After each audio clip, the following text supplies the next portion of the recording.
It felt like someone was sticking a knife in my back and slowly pulling it out. Her fingers would get fixed and tight and like mangled. He was shedding his skin, I would say, something like a snake. He didn't look like my son anymore. It just scared us to death. How could one person have all these different things wrong with them? Would you know what to make of it if somebody came in with all those symptoms? Next, 3 medical mysteries that defy the experts. One day, Nicky O'Donnell is a healthy 5-year-old. The next, his body is under attack from a host of terrifying symptoms. And no one can tell his parents why.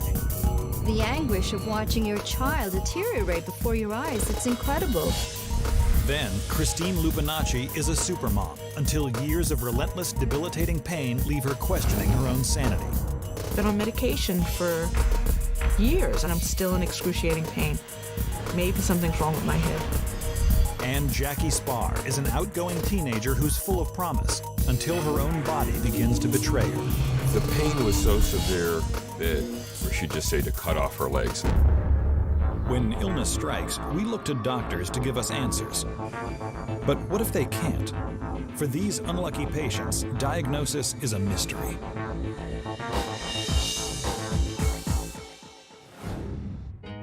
In 2000, Uma and Vincent O'Donnell's son Nicky is a healthy, happy 5-year-old child.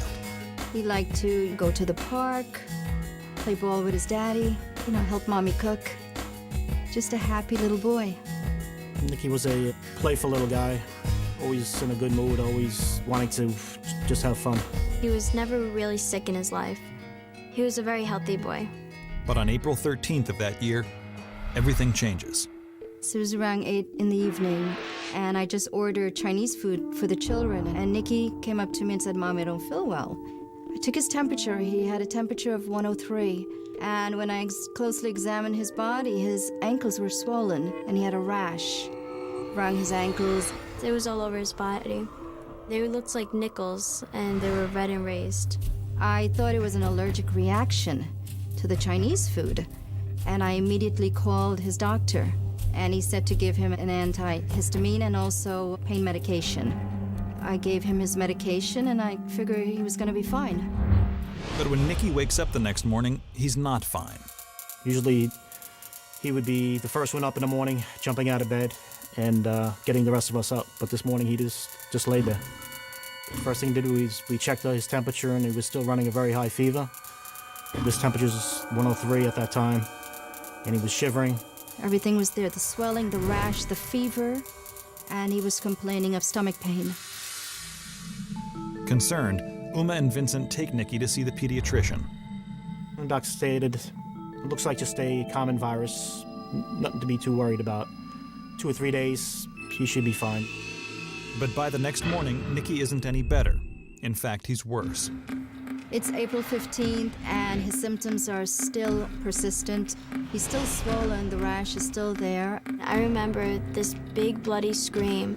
He woke up and he said his belly was hurting, and after that he started throwing up. He was in a fetal position, moaning, "Mommy, help me." I put him in the bathtub to bring the fever down because it was like 103. It was climbing, actually. Now Uma and Vincent are getting worried. They take Nicky back to his pediatrician, who gives him a strep test, but it comes out negative. Doctor said, "Take him home, he's fine. It's a virus. It's gonna be over soon, it has to run its course." With that, we took him back home, thinking maybe he does just have a bad flu.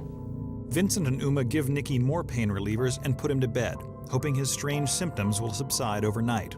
On April 16th, all hell breaks loose in the house. My son's temperature climbs. It actually goes above 104 temperature. And he's very lethargic. He wouldn't even move. His eyes are just rolling in the back of his head. Nicky's eyes were bloodshot red, and they were like fire, flames of red. And his tongue was very red and glossy, like a strawberry. He didn't look like my son anymore. The bloodshot eyes and the strawberry tongue and the swelling and the persistent fever. It just scared us to death. I've never seen anything like this in my whole life. This time, Vincent rushes Nicky to the hospital, hoping a new doctor may have a new take on Nicky's mysterious illness. And they said the same thing as the other doctors said. None can be done. And there's no medicine. It's a virus and it'll run its course. Not knowing what else to do, Vincent brings Nikki back home once again. He says to me, Nikki is fine. The doctor said he's fine, he's gonna be fine. And I said, he's not fine, he's dying. I said, I'm not a doctor. We're not doctors. They're doctors. I didn't go to medical school, they did. And I said to him, I am his mother. I'm his first doctor. And I knew something was wrong with my baby. The next morning is April 17th, 5 days since Nikki first fell ill. His parents hope the frightening symptoms have lessened overnight, but what they find instead is horrifying. The skin was starting to peel on his fingers and the bottom of his feet. Sort of like when you have a sunburn. It looked like dried glue. After you have it and it dries off on your fingers, and it's all like peeling and crusted. And I feel his heart, and his heart is pounding out of his chest. Uma is now out of her mind with worry. She rushes Nikki back to his pediatrician yet again. I pleaded to the doctor, let's get him hospitalized. His brain is frying. He's dying. No, he is not dying. He has a virus. He's going to get over it. No one would listen. It was like hitting a brick wall. And I guess they looked upon us like we were hysterical parents. My wife said, if something happens to my child, you're going to be held accountable. If he dies, it's on your head. It's your responsibility. And I want him to be hospitalized. And as adamant as I was, it went nowhere. Uma and Nikki leave the doctor's office without treatment or answers. They go home and wait.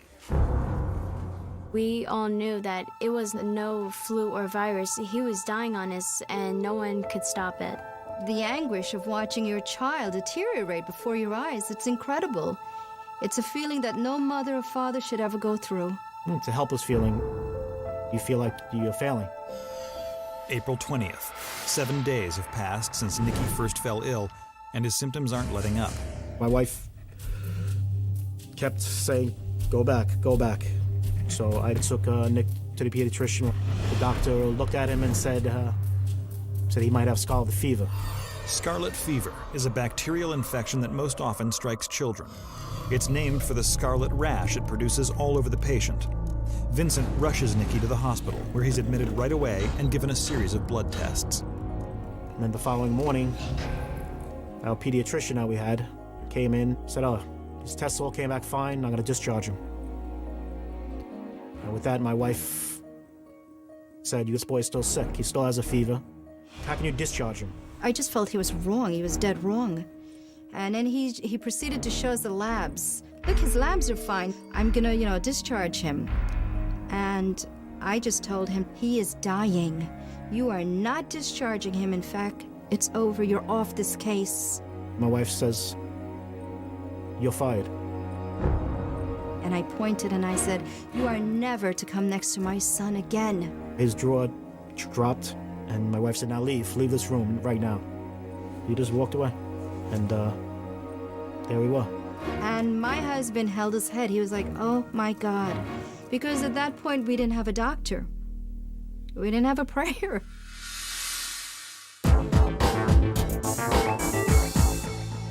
Just 7 days ago, Nicky O'Donnell was a perfectly healthy 5-year-old, but now he's in the hospital fighting for his life. What seemed like a virus has turned into something much more terrifying, and no one can tell the O'Donnells what it is. My wife started asking around. She asked one nurse, do you know any doctors who I could call to help my son? She said, oh, I know good practice, MD for Kids. Uma immediately calls MDs for Kids, a private pediatric practice. In a matter of hours, Dr. William Gerba appears in Nicky's hospital room. When parents are unhappy, they have an option of calling in another physician to assume the care and to ask the primary person to step back. Uma was desperate. She wanted someone to come in and pick up the ball. So I stepped in. When Dr. Gerber came over, there was a calm inside of me that I knew that this was the man who's going to save my son's life. I come into the room and Nicky is lying in bed. Wasted no time, looked at Nick's chart. They examined him. He was peeling or shedding his skin, I would say something like a snake. It was just scales were falling off. We have fever persisting, rash persisting, cracked lips, bright red palms. And he turned around to me. He asked, how long has he had this fever for? I said, this is about like 8 or 9 days now he had it. He goes, but we have to do something now. He has to get treatment right away before the window of opportunity is closed. Dr. Gerba recognizes Nikki's strange symptoms from a previous case, and he knows it's no virus. In my mind, with Nikki's symptoms and story, this was Kawasaki's disease. Kawasaki disease is a rare disorder that affects the vascular system. For reasons unknown, the body overreacts in its response to an initial infection, resulting in inflammation of the blood vessels all over the body. If not treated in time, Kawasaki can lead to serious heart problems, including aneurysms and weakening of the coronary arteries. There is a great sense of urgency. Treatment done before 10 days has been the most successful in preventing serious cardiac complications. We have a 10-day window to treat this disease, and we're on the 10th day. Dr. Gerba immediately orders an echocardiogram to see how far Nikki's Kawasaki has progressed. The results are terrifying. The blood vessels leading to Nikki's heart are dilated, and an abnormal layer of fluid is surrounding his heart. That indicates that there was some inflammation going on. Every hour counts. If Nikki's condition worsens, a blood clot could form, leading to a heart attack. Dr. Gerba must start treatment immediately. Kawasaki disease is treated with an intravenous infusion of protein called gamma globulin and high doses of aspirin, which reduce inflammation. That morning they administered it. It was administered through the day, the afternoon, through the night. And then late the next morning, his fever broke. His life came back to his face. His eyes cleared up. The redness went away, and he was back to his old self. The relief, it was overwhelming. But the relief is premature. Although Nikki's been treated and his Kawasaki disease most likely won't return, his 10-day struggle with the illness may have left his heart irreparably damaged. Kawasaki disease is like a fire. Yes, we could put out the fire, and yes, the trees will grow back, but we don't really know how much damage is done. We had to do echoes every couple months, and he was on aspirin therapy. Fortunately, the fluid around the heart and the dilation of the coronary arteries resolved. My son is safe. I can dance at his wedding. It was good. He looked so much better, and I just cried for joy. And I was jumping, literally. 5 years later, Nikki is once again in great health. I'm 10 years old now, and I'm very healthy. He's an absolute joy. You can't ask for a better son, a better child. And I asked him, so what do you want to do now when you get older? I want to be a pediatrician so no other kid could suffer this disease.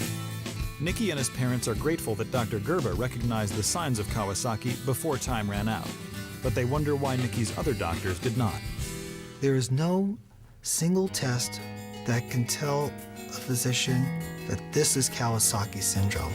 It's a pattern, a constellation, a grouping of signs that one puts together as a package. I think it's quite appropriate to assume when you see someone early in an illness that they have a virus, because that's 99% of what most children have. It's when he failed to improve that the red lights had to go on, and people had to start thinking now, uh-oh, what else could this be? Later, I came to realization, well, if my wife wasn't so adamant firing his doctor, there would have been very dire consequences. You have to be your children's advocate. Mothers are the first doctors. Always trust your instinct and your gut. When Nikki's illness struck, it was only a matter of days before he was lying in a hospital bed. But for 36-year-old Christine Lupinacci, mysterious symptoms came on gradually. In 1998, Christine was unstoppable. I basically had the superwoman complex. I volunteered, I was involved in PTA, you name it, I did it. She was the perfect mom. She was always involved, and we had a great relationship. She definitely was the backbone of the family. You can always call her for anything, for advice. She was always there to help us out. But in October of 1998, Christine starts to slow down. I started feeling very fatigued.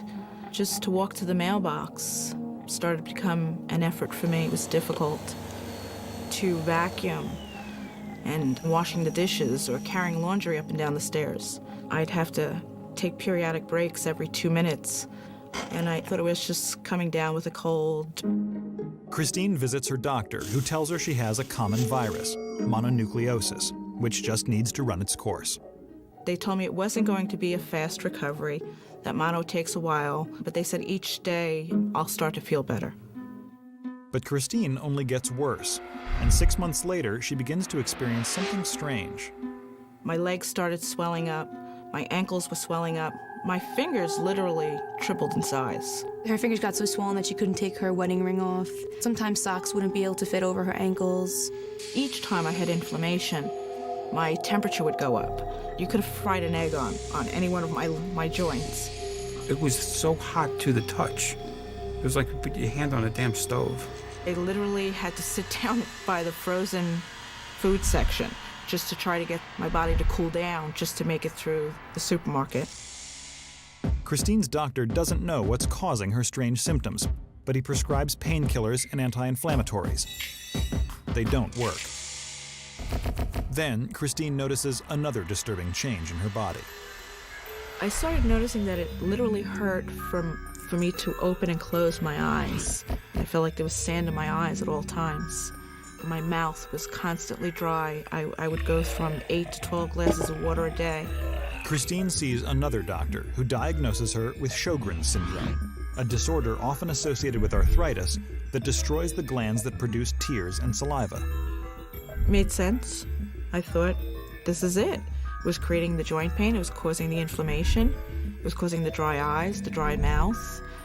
And again, I was on the medication for several weeks, and nothing changed. Over the next year, Christine sees more doctors and is given a series of diagnoses, ranging from rheumatoid arthritis to anemia. But none seem to be accurate, and no medication offers relief from her pain. Some people collect stamps, some people collect baseball cards, I collect Misdiagnosis. Every time I went to a doctor, it wasn't fixed. I said, why are her joints hot? You know, maybe she has arthritis. And then it was, well, she has Lyme's disease. Well, she has lupus. They didn't know the answer. Soon, Christine begins to feel like she's losing control of her life. The bills were piling up. I had lost employment at the time because I just couldn't work.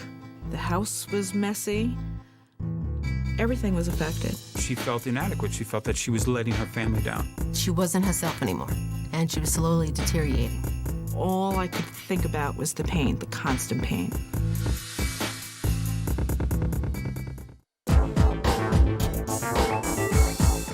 For the past 3 years, Christine Lupinacci has suffered from intense pain and swelling in her limbs, fatigue, and dry eyes and mouth.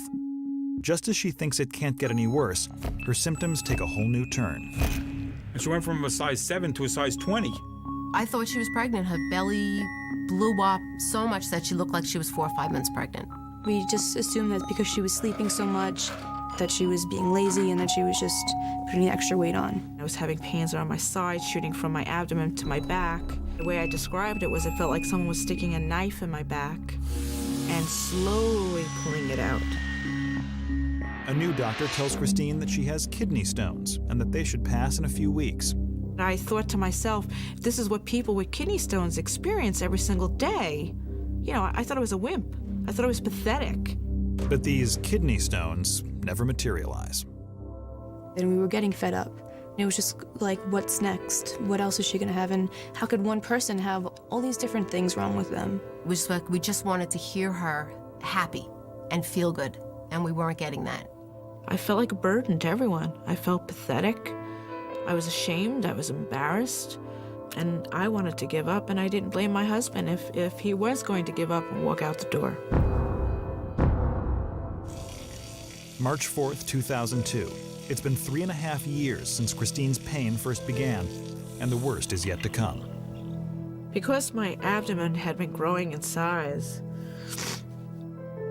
I always had periodic bursts of, let's take control, let's do something positive, let's feel good. And I had been exercising, and I just finished doing sit-ups and crunches and was talking to my family, and the pain started. She leaned on the counter, and she said, damn, I feel horrible. I've got a sharp pain. My stomach hurts. We didn't really take it too seriously. It was just kind of like a normal, everyday thing where she would take some aspirin and try to relax. So I excused myself from the kitchen, and I walked upstairs. And as I got midway up the stairs, the pain was worse. I would say 100 times worse than both deliveries I've had with my children. And I thought I was dying right then and there. I screamed. My husband said that he'll never forget that sound. All hell broke loose. She was crying, hysterical. We called the ambulance. The pain was so severe that she actually blacked out at some point. Christine is rushed by ambulance to the ER. When I got the call and rushed to the hospital, she was lying on the gurney, gripping the bars on it. She was hysterical, but she was crying because of the pain she was in. At this point, the doctor came in and said, we want to do a CAT scan, but there's no technician. So I said, well, what does that mean? Get a technician. He says, what I advise you to do, this was our doctor, is go home and bring her to the office in the morning. So I lost it. My husband said, there's no effing way she's going home. There's no way. I said, you're giving her Demerol, you're giving her needles with drugs, and it's not doing I'm gonna go home with her like this. It's no way. I said, what are you out of? I said, are you out of your minds? No, she's not leaving here. She's staying here. You are gonna find out what the problem is. Christine is kept in the hospital overnight, and first thing in the morning, her doctors order a CAT scan of her abdomen. When the results come in, Christine is told she needs to see an OBGYN immediately, but she's not told why. Scared to death, not knowing really what to expect, this very large man who looked like a bouncer or a linebacker came walking into my hospital room, and he said with the sweetest face, "Hi, I'm Dr. Spataro." I received a phone call from the emergency room stating that they were in need of a consultation for my services. I happened to be the obstetrician gynecologist on call that day. And he says, "Well, my dear, we're going to make you feel better. You shouldn't be experiencing this pain." And I believed him. He was going to get to the bottom of it. I explained to Christine that the findings on the CAT scan revealed a large, complex pelvic mass. He believed that the daily pain that I was feeling had to do with this large, twisted mass. From the scan, Dr. Spataro can see that the mass seems to have grown out of Christine's left ovary. What he can't tell is whether or not the mass is cancerous. The bottom line is the only way for me to give her all the answers that we're really looking for is surgery at that point in time and get this mass out and really take a look and see what it was. There was a beast in there, whether it was benign or malignant, I just wanted it out.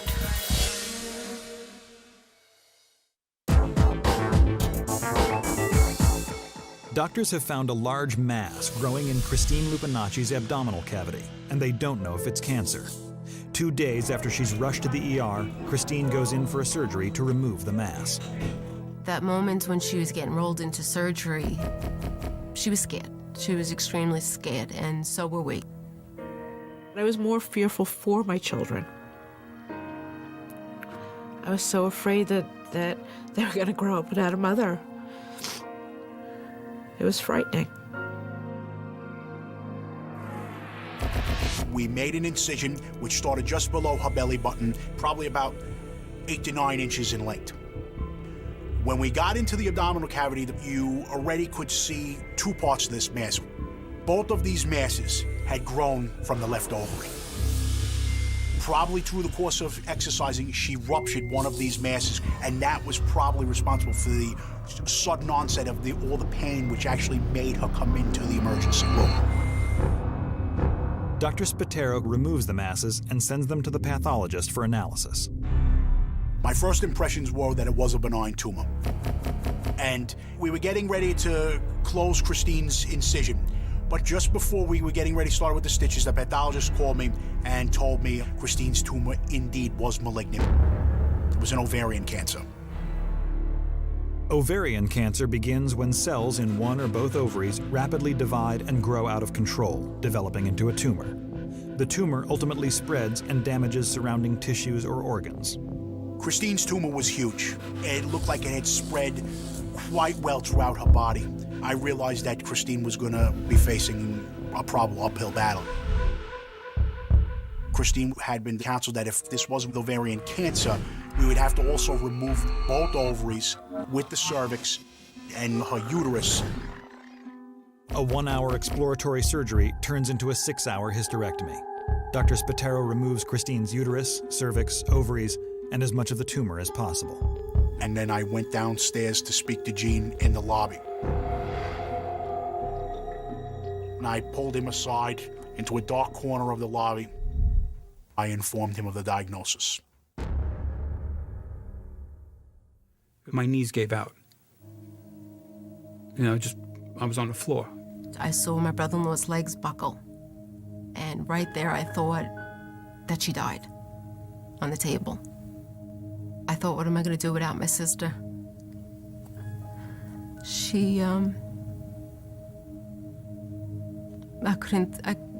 Oh, God.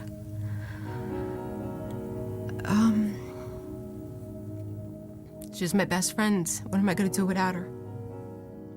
Part of me died that day. Something inside that was there is no longer there. Christine is wheeled out of the OR into a recovery room. Hours later, she wakes up. I was grateful to wake up, and I saw my daughters and my husband. She was a mess. Tubes in her mouth. She says, "What happened?" And I said, Chris, World War III went inside of you. They took a lot of stuff out, a lot of bad stuff. Dr. Spataro came in, and he told me that I had ovarian cancer. I felt like this huge burden was lifted off my shoulders. Sounds crazy, but in a sense, there was proof. I wasn't crazy. I had cancer. Christine remains in the ICU for 11 days, recovering from the operation. She's surprised to discover that with the tumor gone, so is her pain. The first time I stood up and the nurses had me walking in the hospital, if it wasn't for the staples in my incision, I would have definitely tried to have done a cartwheel, because every symptom that I had was suddenly gone. All this discomfort that she had been going through this entire time, the back pain, the pressure, all these things probably were related to her pelvic tumor. Although her tumor has been removed, Christine is not yet cancer-free. Dr. Spatero explains to Christine she'll need chemotherapy to destroy all the cancerous cells in her body. Was this chemo going to work? What if I didn't make it? I'd catch my daughters kind of just looking at me. And I thought in my mind, they're trying to remember, they're trying to hold on to images of me, just in case I'm not here. But after 7 months of chemotherapy, Christine gets the best news she could hope for. The cancer seems to have gone into remission. And suddenly, instead of saying goodbye, I realized I would see my children's smiles tomorrow. It's been 4 years since her operation, and today Christine remains cancer-free. My sister's like she never had ovarian cancer. She's actually stronger, and her will to live and just her outlook on life is totally different. I guess she feels she has a second chance. But it was a close call. For months, it seemed that Christine had been diagnosed with everything but cancer. She and her family wonder why it wasn't caught earlier. When we have a mass that's growing, let's say in a confined area, a small area, when it grows, it irritates tissues and nerves, which cause us to have pain. We realize something is going wrong. With ovarian cancer, these masses can grow so large before we realize that something is going on. We thought initially during the surgery that her chances of survival were 30% or less. But obviously, Christine is one that bucked the odds. She's alive, and everything else is gravy. Cancer has taught me to be the driver, to no longer take a backseat to my health, and to listen to my body. And I'm grateful for every single moment of every day. And life is good. Life is good. Life is good. It took Christine collapsing in her own home for doctors to diagnose her with cancer. But Jackie Spar had to go halfway around the world for an answer to her mysterious illness. In 2001, 15-year-old Jackie Spar was always on the go. I was running from school to softball practice. I was playing piano and hanging out with my friends and going to dances and doing everything a teenager should be doing. Growing up, Jacqueline was always very feisty. She was always just a go-getter. Once you put her mind to something, whatever it would be, she would accomplish it and accomplish it really well. But in March of 2001, Jackie's world begins to fall apart. She was in a new high school. She was making friends. And she went to softball practice, and she was really excited to join the team. She wanted at least to make JV at that year. And in order to make the team, you have to run a mile. And it was a really cold day, and I remember running around that track, and all of a sudden I had to sit down. I couldn't keep going because I had such pain in my chest. Each breath coming in was just like a knife through my chest. I rushed her to the doctor. They stopped everything they were doing to make sure she was okay. Jackie's doctor examines her and tells her she has costochondritis, a painful inflammation of the sternum and ribs. The causes are unknown. Unfortunately, with costochondritis, there doesn't appear to be any sort of cure or pill for it. The doctor tells you to rest, put on heat compresses. They assumed at that point it would heal itself and go away. But in the following weeks, the pain Jackie feels in her chest spread throughout her entire body. It would be in her legs, her arms, her shins, her ankles, her chin. There'd sort of be waves going through, sometimes like a sledgehammer. I'd be in class, and pain would just shoot down my leg, and I would just collapse to the floor. She'd actually be on the floor, shaking, and the school would quickly give us a call, or they'd order an ambulance to take her away. 3 weeks later, Jackie sees a rheumatologist who runs blood tests as well as a bone and tissue scan.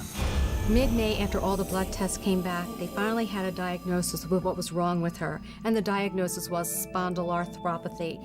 My immediate reaction was, could you spell that for me? Spondyloarthropathy is a form of arthritis or joint inflammation that affects the spine. I was ecstatic.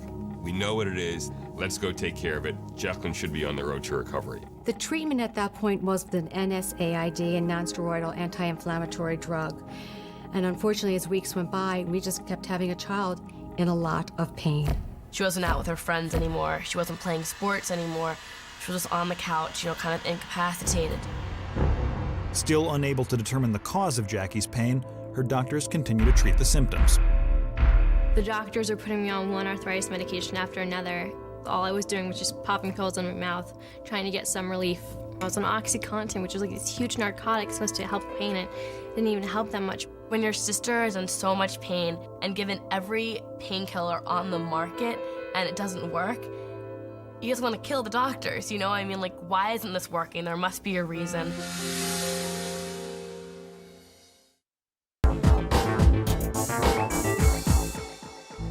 For the last 6 months, Jackie Spar has been suffering from mysterious debilitating pain all over her body, and doctors can't explain why. A month ago, she had to stop attending high school, and now walking is so unbearable that Jackie needs a wheelchair. The pain was so severe that there would be some days, I remember, where she'd just say to cut off her legs. Then, more than a year after her pain began, she experiences a frightening new symptom. She'd be at a piano lesson and her fingers would start to hurt. They would get fixed and tight and mangled. It'll be almost like claws or when you see weird bark of trees, it's all wrapped over in itself. almost like you'd see in some movies with these monsters like this. And she couldn't pick up silverware, couldn't hold a pen, couldn't even open up a door with her hands. My muscles were spasming and getting stuck in that position. And it was just so painful. And it wouldn't be for days, it wouldn't be for a few minutes. Jackie's doctors are perplexed by this strange condition. The doctors ruled out so many different diseases or things that could have caused it, whether it was zinc, copper, malaria, Lyme disease. They just ruled out a number of diseases which they thought she didn't have.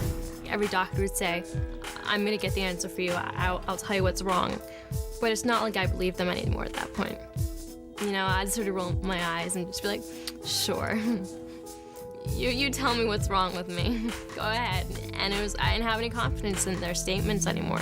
Finally, the primary rheumatologist suggested that she might have what's called RND, reflexive neurovascular dystrophy. Reflex neurovascular dystrophy is a condition where the spinal cord short circuits and sends abnormal pain signals to the brain and to nerves, causing extreme pain throughout the body. So it wasn't an arthritic problem, but more of a pain syndrome problem stemming from her spinal cord. They're basically telling me that my nerves are not sending the right signals, and I just have to retrain these signals.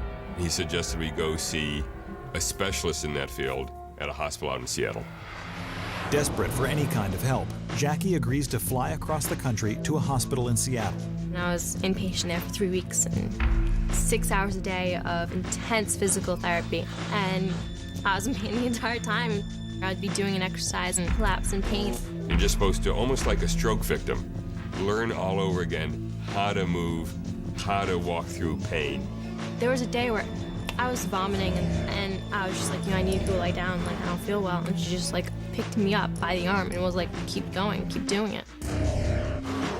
After 3 weeks of intense physical therapy, Jackie graduates from the program and is released. She's still in pain, but has learned to function through her discomfort. What she did get out of the Seattle hospital is that she was learning to walk a bit more and get through more of the pain, so she was in less of the wheelchair. And with this improvement, Jackie's doctors begin to suspect that her illness may not be physical after all. A number of the doctors we were seeing would say, Jacqueline, there's nothing medically wrong with you. Is this because of your mind? It wouldn't even cross my mind that it would be possible to create this amount of agony for yourself. I couldn't even imagine from the doctor's point of view how you could even think that. Jackie's doctors suggest that she may be growing too reliant on her parents and losing her sense of independence. Which is really funny because all through her life, she's always been on her own. I've always sent her away to camp. She's always, traveled by herself. But with that being said, by the doctor, we said, why don't we send her on a program during the summer? So we signed her up for a program where she spent a couple of weeks in Madrid and a couple of weeks in Barcelona. The progress Jackie made in physical therapy has given her the confidence to travel to Spain despite her illness. It was the very first day there, and I had arrived really early before everyone else, and there was one other girl there, and we started talking. And like, little did I know that this girl was gonna change my life.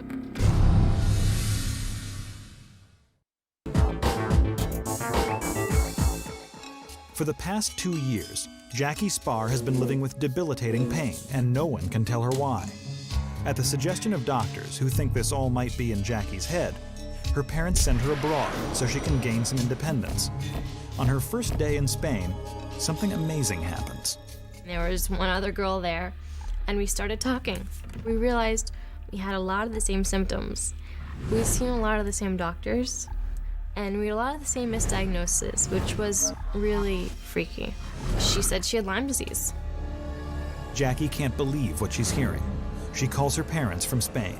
She goes, Mom, there's a girl here on my trip, and she's just like me. She was just diagnosed with Lyme disease. I said, you've got to be joking. You've been tested for Lyme disease. There's no way. Everybody has said time and time again, no way, no how. She says, Mom, seriously.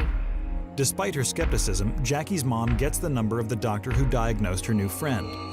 A month later, when Jackie is back from Spain, she arrives for her appointment with Dr. Bernard Raxlin. What struck you about Jackie was that she was just disgusted with the whole medical profession. She just wanted to throw us all into the water. I mean, all these bells and whistles and all these great degrees and big hospitals. She didn't have a whole lot of faith at that point in time that there was going to be a different scenario. Dr. Raxlin begins to ask Jackie a series of questions. And it was just amazing that, like, I was checking off these things on the symptom list. All of my symptoms were on this one list. It was all there. It was just like, oh, wow. She was amazed to find that almost half the list applied to her. And they kind of put us at ease in saying, you know what, we have to run the test, but we really think it is Lyme disease. Lyme disease is caused by the bite of a deer tick infected with a bacteria called Borrelia. The tick embeds itself into the skin and discharges the Borrelia into the bloodstream, which can then wreak havoc throughout the body. The earlier phase of Lyme disease, it stays mostly in the skin. When it gets into the bloodstream and into other organs, including the heart, the brain, the joints, the muscles, it becomes more difficult to treat.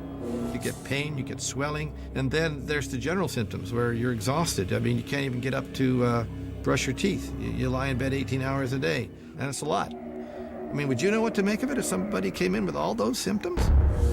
In addition to its confusing symptoms, standard tests for Lyme disease can often be unreliable and give false negatives, like in Jackie's case. In the testing of Lyme disease, mostly there's one or two kits that have been used across the spectrum of most labs. And there are many more sensitive tests or different ways it can be evaluated, and most physicians are not aware of that.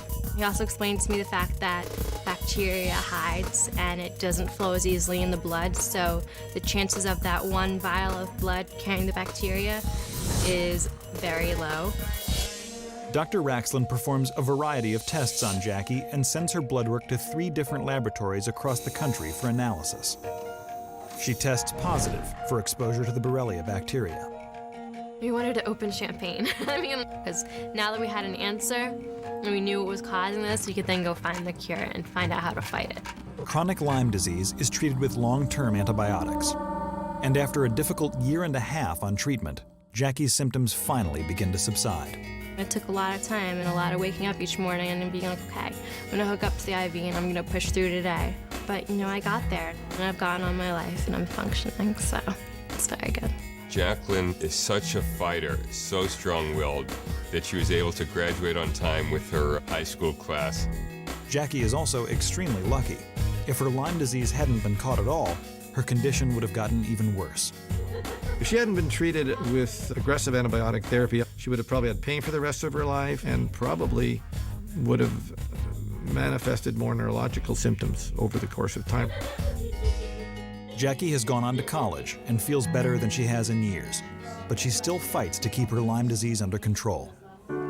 Does the bacteria ever leave your system? No. Does the bacteria stay in remission for many, many years? The answer is yes.